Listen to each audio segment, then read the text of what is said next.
আপনি ওঠার বাড়িটাও জাল দলিল করে লিখে নিয়ে যেতে পারে। কারণ যারা দেশ তারা বিক্রি করে দেয়, তাদের কাছে জমি আর টাকা তো সামান্য জিনিস। যারা স্বাধীনতা যুদ্ধের দেশের বিরুদ্ধে অবস্থান করছে তারা আজকে এই কাহিনীগুলো।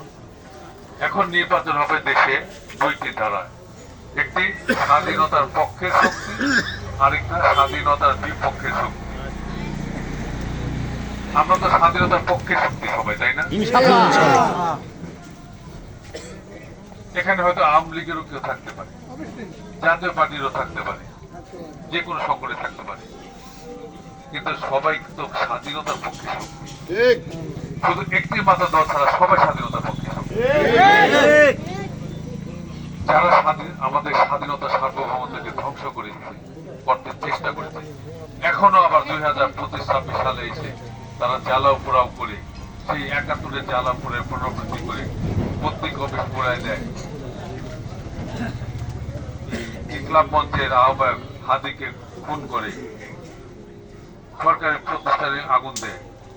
সেই 71-এর আগুন এখনো আমাদের মাঝে জ্বলছে। তারা নির্বাচনটাকে বানচাল করতে চায়, তারা এই দেশটাকে বিদেশের কাছে লিজ দিতে চায়। বিদেশে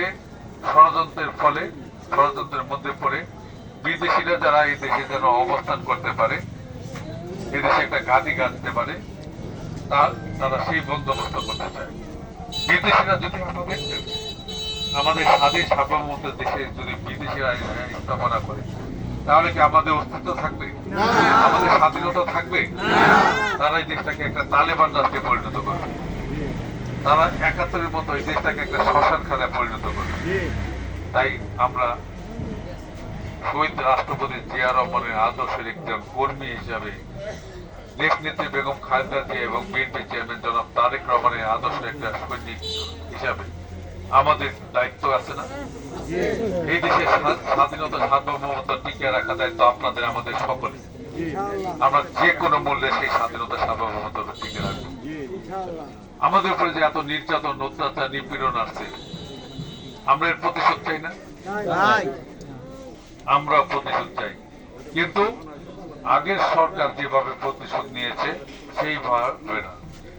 আমাদের প্রতিশোধের ভাষা হবে, আমরা প্রতিশোধ নিব ব্যালটের মাধ্যমে।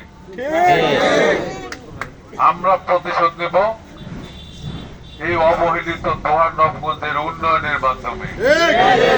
এই যে রাস্তা দিয়ে গেলাম, এখনো ইটের ছোঁয়ায় পড়েনি, আরো এরকম শত শত রাস্তা আছে।